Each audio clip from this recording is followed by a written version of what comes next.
તમે ઇન્ટરનેટ ઉપરથી જ્યારે પણ તમે એને ડાઉનલોડ કરો છો તો તમે ફ્રીમાં ડાઉનલોડ કરી શકો છો અને ફ્રીમાં ઉપલબ્ધ છે. એને માટે તમારે કોઈ પણ પ્રકારના પૈસા ચૂકવવા પડતા નથી. અને સિન્ફિક તમને ઇન્ટરનેટ પરથી ફ્રીમાં મળે છે, ડાઉનલોડ કરી શકો છો. અને 2005ની અંદર સૌથી પહેલાં એની રજૂઆત કરવામાં આવી હતી GNU જનરલ પબ્લિક લાયસન્સ હેઠળ. અને અત્યારે તમે લિનક્સ વાપરો, ઉબન્ટુ વાપરો, વિન્ડોઝ વાપરો, મેક OS કોઈ પણ સોફ્ટવેર વાપરો તો એની અંદર તમે સિન્ફિકને ઇન્સ્ટોલ કરી શકો છો. અને 2 ડાયમેન્શનલ ડ્રોઈંગ એની અંદર થાય છે. 2 ડાયમેન્શનલ ડ્રોઈંગ એટલે કેવું ડ્રોઈંગ કે જેની અંદર x અક્ષ પણ હોય અને y અક્ષ પણ હોય. તો એમાં સિન્ફિકની સૌથી પહેલી આવૃત્તિ હતી 0.61.05 અને અત્યારની અદ્યતન આવૃત્તિ છે 0.63.05. શોર્ટ ક્વેશ્ચન્સની અંદર એ પૂછાશે એટલે આ વસ્તુ ધ્યાનમાં રાખજો. અને સિન્ફિકની ફાઇલ હંમેશા 2 સ્વરૂપની અંદર સેવ કરવામાં આવે છે, એક સંકોચનવાળું અને સંકોચન વગરનું. તો સંકોચન રહિત હોય તો .sif એક્સટેન્શન હશે અને સંકોચનવાળું હશે તો .sifz એનું ફાઇલનું એક્સટેન્શન હશે. તો આ વસ્તુ તમારે ધ્યાન રાખવાની છે. શોર્ટ ક્વેશ્ચનની અંદર પૂછાશે સંકોચન રહિત સ્વરૂપ હોય તો કયા સ્વરૂપમાં સેવ થશે અને સંકોચિત સ્વરૂપ હોય તો કઈ રીતે સેવ થશે. તો કઈ ફાઇલ સાઇઝ વધારે હોય, સંકોચનવાળી કે સંકોચન વગરની? લખીને જવાબ આપો અથવા બોલીને જવાબ આપો. કોઈ પણ ફાઇલની સાઇઝ વધારે શેમાં જોવા મળે, સંકોચનમાં જોવા મળે કે સંકોચન વગર જોવા મળે? વગર, સંકોચન રહિતમાં. સંકોચન રહિત. સંકોચન રહિત. હા, બરાબર છે. Very good. ઓકે, સંકોચન થઈ જાય એટલે ફાઇલનું સાઇઝનું કદ ઘટી જાય. એટલે કદ ઘટી જાય એટલે તમારી સાઇઝ નાની બની જાય, પણ વધારે હોય તો સંકોચન રહિતમાં. ઓકે, હવે સિન્ફિક શરૂ કેવી રીતે કરવાનું? તો એપ્લિકેશન્સ, ગ્રાફિક્સ અને સિન્ફિક તમે પસંદ કરો એટલે સેવ કરી શકો, ખોલી શકો છો. જેવું તમે સિન્ફિક ખોલશો એટલે તમને સિન્ફિકની આવી એક સ્ક્રીન જોવા મળશે જેમાં તમને મેઇન 3 સેક્શન જોવા મળશે: ટૂલબોક્સ, કેનવાસ અને પેનલ્સ. ટૂલબોક્સની અંદર ફાઇલના કાર્યો કરવા માટેના એટલે નવી ફાઇલ બનાવવી, ઓપન કરવી વગેરે કાર્યો જે ફાઇલને લગતા છે એ કાર્યો કરવા માટેના ટૂલ્સ જોવા મળશે. પછી ટૂલબોક્સ, ડ્રોઈંગ કરવા માટેના જુદા જુદા ટૂલ્સ. પછી અહીંયા કલર સેક્શન દેખાય છે. તમે કલર પ્લેટ છે, તમે એને કલરમાં જે ટૂલ્સનો જે કલર્સથી ડ્રો કરવા હોય તે કલર્સ ડ્રો કરી શકો છો. પછી અહીંયા આગળ એની ઓપેસિટી જોવા મળશે, દ્રશ્યતા અથવા અદ્રશ્યતા. કોઈક વખત તમારે કામ અદ્રશ્ય રાખીને પણ કરવું હોય. કાર્ટૂન એનિમેશન જુઓ છો ને, અચાનક તમે કોઈ પણ કાર્ટૂન નેટવર્કમાં તમારા ફેવરિટ પાત્રો કયા હશે તો મને ખબર નથી, પણ જનરલી ટોમ એન્ડ જેરી જોતા હોય તો ટોમ ભાગીને જતો હોય ને જેરી એને હેરાન કરવા માંગતી હોય તો ગમે ત્યાંથી અચાનક અદ્રશ્ય હોય ને પછી અચાનક જ દ્રશ્યમાન થઈ જાય છે. તો આવું કંઈક તમારે જોવું હોય તો દ્રશ્યતાનું લેયર તમારે સેટ કરવા હોય તો કરી શકો છો. હવે ટૂલબોક્સની અંદર તમને કયા કયા વિન્ડો જોવા મળશે? તો સિસ્ટમ મેનુ, ચિત્રો કે આર્ટવર્ક કરવા માટેના જુદા જુદા ચિત્રો જોવા મળે છે. તો ટૂલબોક્સની અંદર સર્કલ, રેક્ટેંગલ, ટ્રાન્સફોર્મ આ બધા ટૂલ્સ છે જેનાથી તમે ઓબ્જેક્ટ બનાવી શકો છો. તો ટૂલબોક્સ વિન્ડો પણ પાછી 3 ભાગમાં વહેંચાયેલી છે.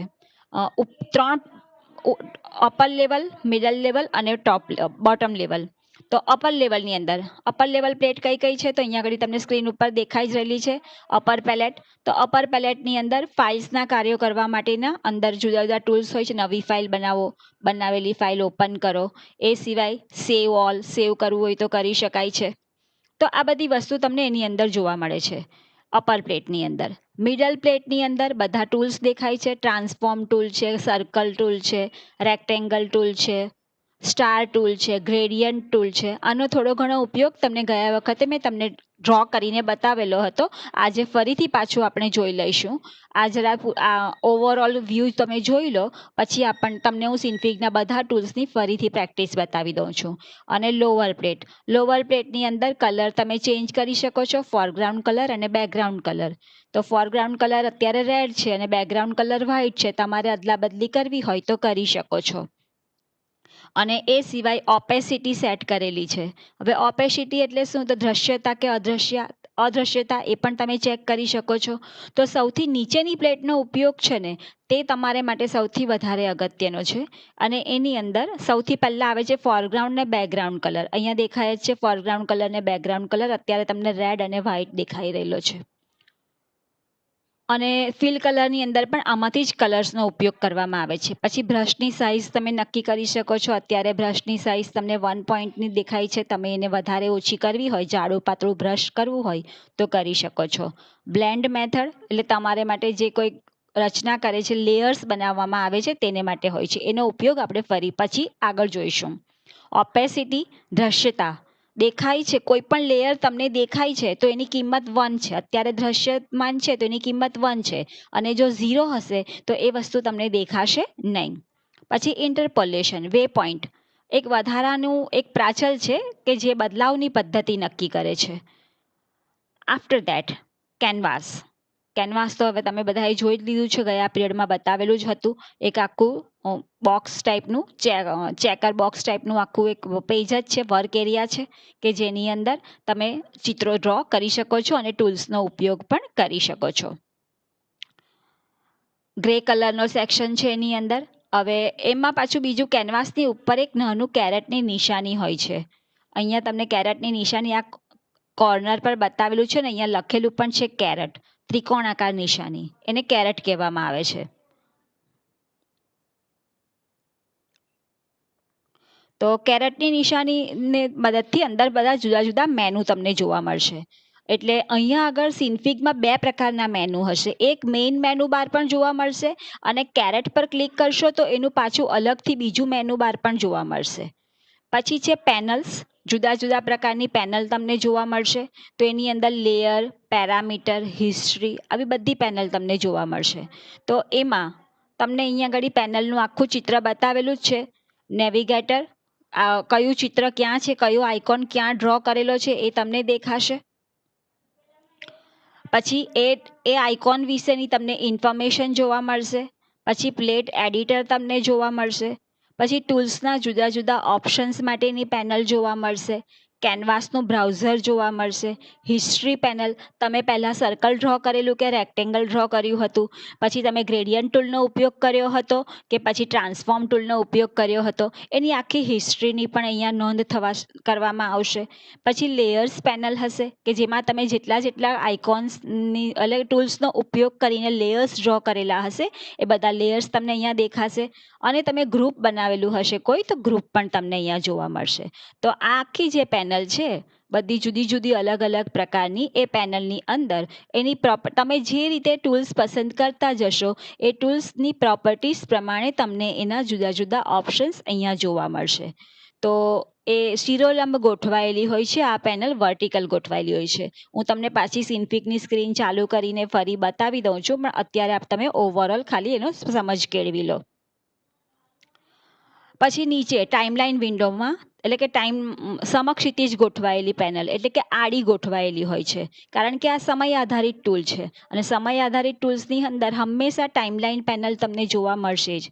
તો ટાઈમ ટ્રેક તમે રાખી શકો છો, કર્વ્સ રાખી શકો છો, કેનવાસનો મેટા ડેટાનું કલેક્શન કરી શકો છો. પછી પેરામ્સ પેનલ હોય છે કે જેની અંદર પેરામીટર્સનો સેવ થાય છે. ચિલ્ડ્રન પેનલ અને કી ફ્રેમ હોય છે. કી ફ્રેમનો ઉપયોગ આપણે કરવાના છે. આ જુદા જુદા કી ફ્રેમ એડ કરીને ઓબ્જેક્ટને ચાલતું દોડતું ઉપરથી નીચે એવું ગબડતું આવા જુદા જુદા પ્રકારના ઓબ્જેક્ટ અને એની એનિમેશન આપણે તૈયાર કરવાના છે. થર્ડ ચેપ્ટર જે છે તે એનિમેશનવાળું ચેપ્ટર જ છે અને તમને લોકોને જોવાનું પણ ગમશે અને કરવાનું પણ ગમશે. તો લેયર્સ પેનલ તમને કહ્યું તે પ્રમાણે કેનવાસનું લેયર બતાવે છે. પેરામ્સ પેનલ પેરામીટર્સ હોય છે, અંદર જુદા જુદા એકથી વધુ લેયરની પસંદગી કરી શકાય છે. ટૂલ્સ ઓપ્શન કે જેની અંદર જુદા જુદા ટૂલ્સના વિકલ્પો આવેલા હોય છે. નેવિગેટર નાના સ્વરૂપમાં તમને કેનવાસનો દેખાવ દેખાય છે. ઝૂમ કરીને નાનું મોટું કરી શકો છો. ફાઇલમાં સુધારા વધારા કરી શકો છો અંદર. અને હિસ્ટ્રી પેનલની અંદર તમે અત્યાર સુધીમાં જેટલું પણ સિન્ફિગમાં કરેલું હોય એ તમામ ક્રિયાઓની નોંધ રાખવામાં આવે છે. તો સૌથી પહેલાં સિન્ફિગ ખોલવું હોય તો કેવી રીતે ખોલી શકાય? તો ટૂલબુક્સમાં જઈને નવી ફાઇલ પર ક્લિક કરો એટલે સિન્ફિગ ખુલી જાય છે. અને તમારે એની પ્રોપર્ટીઝ સેટ કરવી હોય તો કેરેટ એડિટ અને પ્રોપર્ટીઝ પર સેટ કરી શકાય છે. હવે પ્રોપર્ટીઝ વિન્ડોઝ જ્યારે તમે ખોલશો ને તો તમને 3 ઓપ્શન જોવા મળશે: ઇમેજ, ટાઈમ અને અધર. તો ઇમેજની અંદર તમને એ ચિત્રની સાઇઝ વગેરે તમે નક્કી કરી શકો છો. વિડ્થ, હાઇટ, એક્સ અક્ષની સ્થાન કયું હશે, વાય અક્ષનું સ્થાન કયું હશે એ નક્કી કરવું હોય તો કરી શકો છો. કદ અને વિસ્તાર ખાસ નક્કી કરવામાં આવે છે. ટાઈમ ટેબના ઉપયોગથી તમે ટાઈમિંગ સેટ કરી શકો છો. ફ્રેમ અને એ ટાઈમિંગની અંદર FPS સૌથી વધારે મહત્વનું છે. ફ્રેમ્સ પર સેકન્ડ. ફ્રેમ્સ પર સેકન્ડ એટલે 1 સેકન્ડની અંદર તમારી નજર સામેથી 24 ફ્રેમ પસાર થઈ જશે અને બધી ફ્રેમ પહેલી ફ્રેમમાં માની લો કે તમે ટ્રેનમાં પણ તમે જતા હો તો તમે ટ્રેન ચાલતી હોય છે પણ તમને એવું લાગે છે કે ટ્રેન નથી ચાલતી પણ એની આજુબાજુનું જે મેદાનનો વિસ્તાર છે કે તમે કોઈ પણ જે એરિયામાંથી પસાર થઈ રહ્યા છો એ એરિયા હલી રહ્યો હોય છે. ખરેખર એવું નથી હોતું. તમારી નજર સામેથી એ ચિત્રો એટલી ઝડપથી પસાર થઈ રહેલા છે કે એ સ્થિર ચિત્રો તમને ગતિમાન હોય એવો આભાસ થાય છે. તો અહીંયા આગળ પણ એવું જ થશે કે તમારા નજર સામેથી ઓછામાં ઓછી 1 સેકન્ડની અંદર 24 ફ્રેમ પસાર થઈ જશે એટલે તમને એ ચિત્ર ગતિમાન હોય એવો આભાસ થશે. તો એનો સ્ટાર્ટ ટાઈમ આપેલો છે અને એન્ડ ટાઈમ આપેલો છે. તો અહીંયા 5 સેકન્ડની અંદર 24 ફ્રેમ્સ પસાર કર્યો એવું લખેલું છે. તો આ જ ફ્રેમ્સ પર સેકન્ડ સૌથી વધારે અગત્યનું છે કોઈ પણ એનિમેશન તૈયાર કરવામાં કે કેટલી ઝડપથી ફ્રેમ્સ તમારી નજર સામેથી પસાર થશે. પછી છે ટૂલ બોક્સ. જુદા જુદા ટૂલ્સનો ઉપયોગ તમે કરી શકો છો અને અહીંયા ટૂલ બોક્સની રચના અને ફેરફાર ટૂલ્સની એટલે ચિત્રની રચના કરવા માટેના જુદા જુદા ટૂલ્સ તમને અહીંયા દર્શાવેલા છે. તેમાં સૌથી પહેલું સર્કલ ટૂલ છે. સર્કલ ડ્રો કરી શકો છો અને સર્કલ ડ્રો કરો ત્યારે હંમેશા તમને ખબર જ હોય છે કે કોઈ પણ સર્કલ ડ્રો કરવા માટે સૌથી પહેલાં એનું કેન્દ્રબિંદુ અને ત્રિજ્યા એ નક્કી કરવામાં આવે છે. તો કેન્દ્રબિંદુ અને ત્રિજ્યા નક્કી કરી દો એટલે આવું સર્કલ ડ્રો કરી શકાય છે. ઇવન તમે સર્કલના 2 ડક આવે એ ડકમાંથી આપણે ડકનો પરિચય ગઈ વખતે મેળવી લીધો છે. તો એમાંથી એનું સ્થાન પરિવર્તન કરી શકો છો અથવા રિસાઇઝ કરવું હોય તો રિસાઇઝ પણ કરી શકો છો. જે લોકો ભૂલી ગયા હશે એને ફરીથી આપણે યાદ કરાવી દઈશું હમણાં સિન્ફિક ચાલુ કરીને શીખવાડું ત્યારે. તો આ થઈ ગયું સર્કલ. હવે એને માટેના જુદા જુદા ડક. તો ગ્રીન કલરનું ડક હોય તો તમારે સમજી જવાનું કે એ ઓબ્જેક્ટનું સ્થાન તમે બદલી શકશો. બ્લુ કલરનું હશે તો તમે એને રિસાઇઝ કરી શકશો. કેસરી રંગ હશે તો એને તમે શિરોબિંદુથી તમે એને ફેરફાર કરી શકશો. પીળો રંગ વક્ર બતાવે છે અને ઘેરો ભૂરો રંગ ખૂણો બદલાય છે. દરેક ટૂલ્સની અંદર બધા જ કલરના ડક જોવા નથી મળતા. જેમ જેમ ટૂલ્સ બદલાતા જશે તેમ તેમ ડક અને તેનો કલર પણ બદલાતો જશે. પછી રેક્ટેંગલ ટૂલ આપેલું છે. સર્કલ જેવું ડ્રો કરો છો તેવું જ તમે રેક્ટેંગલ પણ ડ્રો કરી શકો છો. એક્સ અક્ષ વાય અક્ષ પણ તમે એનો સેટ કરી શકો છો. એના પ્રાચલ્સ પણ તમે જોઈ શકો છો, પેરામીટર્સ પણ. પછી તમને સ્ટાર અને પોલીગોન ટૂલ આપેલું છે. સ્ટાર ટૂલથી તમે તારો દોરી શકો છો અને પોલીગોન ટૂલની મદદથી તમે કોઈ પણ પ્રકારની બહુકોણીય આકૃતિ બંધ આકૃતિની રચના કરી શકો છો. તો સ્ટાર અને પોલીગોન ટૂલ થઈ ગયા. પછી છે બીલાઇન ટૂલ. ગમે તેટલી સંખ્યાના બિંદુઓ અને વક્ર સાથેનો ઓબ્જેક્ટ બનાવી શકાય છે. અહીંયા તમને એનું એક્ઝામ્પલ બતાવેલું છે અને તમે આવો કોઈ પણ શેપમાં તમે એને ડ્રો કરી શકો છો. તો આ બીલાઇન ટૂલથી કરેલું છે. ડ્રો ટૂલ તો તમારું સૌથી વધારે પ્રિય છે. કોઈ પણ પ્રકારનું ડ્રોઈંગ ચિત્ર દોરવા માટેનું સામાન્ય ડ્રોઈંગ કોઈ પણ સામાન્ય ટૂલ છે તેનો ઉપયોગ કરીને કોઈ પણ પ્રકારનું ચિત્ર દોરી શકો છો. પછી છે ફિલ ટૂલ. કલર બદલવા માટે અથવા તો કલર ફિલ કરવા માટે. તો તમે ફિલ ટૂલમાં એક રેસ્ટ્રિક્શન્સ જોવા મળે છે કે એને બધા ટૂલ પર એનો ઉપયોગ નથી કરી શકાતો. જે પણ કોઈ બંધ આકૃતિ છે એ બંધ આકૃતિની ઉપર જ તમે ફિલ ટૂલનો ઉપયોગ કરી શકો છો. Circle, rectangle, polygon, star, outline કે રિજનનું લેયર. પણ જો તમે એક લાઇન ડ્રો કરો અને એમાં તમે ફિલ ટૂલનો ઉપયોગ કરો તો એ કરી શકાતું નથી કારણ કે લાઇન ટૂલ એ કંઈ એમાં કલર ફિલ કરી શકાય એવો કોઈ ઓપ્શન તમને આપતું નથી. એટલે ફિલ ટૂલ હંમેશા બંધ આકૃતિની અંદર કલર પૂરશે. આઈ ડ્રોપ ટૂલ. કાર્યક્ષેત્રમાંથી તમે કેનવાસમાં દોરેલો કોઈક રંગ હોય અને એમાંથી જ કોઈ રંગ તમારે પસંદ કરી લેવો હોય તો આઈ ડ્રોપ ટૂલનો ઉપયોગ કરી શકો છો. Gradient tool. 2 કે તેથી વધુ રંગોને એક સરખી સંક્રમિત અસર સાથે ગ્રેડિયન્ટ ટૂલનો ઉપયોગ કરી શકાય છે.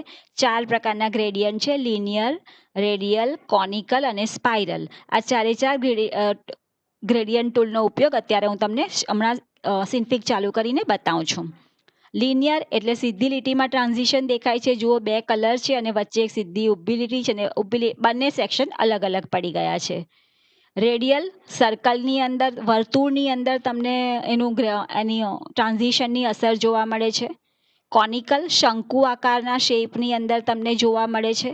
એન્ડ સ્પાઇરલ એ તમને બધાને બહુ ગમે છે. જ્યારે પણ લિનિયર ટૂલનો ઉપયોગ કરવાનો કે એટલે તમે બધા સ્પાઇરલનો ઉપયોગ સૌથી વધારે કરતા હોવ છો. તો સ્પાઇરલ ટૂલની મદદથી તમે આવું ગ્રેડિયન્ટ પસંદ કરી શકો છો. ટેક્સ્ટ ટૂલ નામ પરથી જ ખબર પડી જાય છે કે તમારે લખાણ લખવું હોય તો તમે ટેક્સ્ટ ટૂલનો ઉપયોગ કરીને લખાણ લખી શકો છો. અને એના જુદા જુદા ઓપ્શન્સ પણ છે અને એ ઓપ્શન્સનો ઉપયોગ કરીને સિંગલ લાઇનનું લખાણ લખવું છે કે ડબલ લાઇનનું લખાણ લખવું છે, એકથી વધુ લાઇનનું, એ સેટિંગ પણ જો તમારે કરવા હોય તો કરી શકો છો. ઝૂમ ટૂલ, ઝૂમ તો અત્યારે તમને બધાને બહુ સારી રીતે ખબર હશે. મોબાઈલની સ્ક્રીનમાં આપણે બધા ઝૂમને ઝૂમ ઇન અને ઝૂમ આઉટ કરતાં બહુ સારી રીતે શીખી ગયા છીએ. પછી છે વિડ્થ ટૂલ, લીટીની પહોળાઈ વધારવી કે ઘટાડવી તમે કરી શકો છો. પેન્સિલની મદદથી લીટીને નાની મોટી પહોળી કરવું હોય તો એ પણ કરી શકો છો. અને કંટ્રોલ કી જો દબાવી રાખો તો લીટીની પહોળાઈને તમે ઘટાડી પણ શકો છો. કંટ્રોલ કી ખાસ યાદ રાખજો, લીટીની પહોળાઈ ઘટાડવા માટે ઉપયોગી છે. પછી ટ્રાન્સફોર્મ ટૂલ, કોઈ પણ ઓબ્જેક્ટને સિલેક્ટ કરો, એને મૂવ કરો કે રોટેટ કરી શકાય છે. તો આ થયું ટ્રાન્સફોર્મ ટૂલ. પછી છે smooth move tool. Transform tool જેવું જ છે પણ એકથી વધારે ડક જ્યારે પસંદ કરેલા હોય ત્યારે એકથી વધુ ડક ઉપર એકસાથે પ્રક્રિયા કરવી હોય તો સ્મૂધ મૂવ ટૂલનો ઉપયોગ કરી શકાય છે. પછી છે સ્કેલ ટૂલ. એકથી વધારે ડક પસંદ કરીને કોઈ એક ડકને ડ્રેગ કરો તો બધા જ ઓબ્જેક્ટના ડકના સ્થાન તમારે બદલવા હોય તો કેન્દ્રને અનુલક્ષીને બદલી શકો છો. And last one that is rotate tool.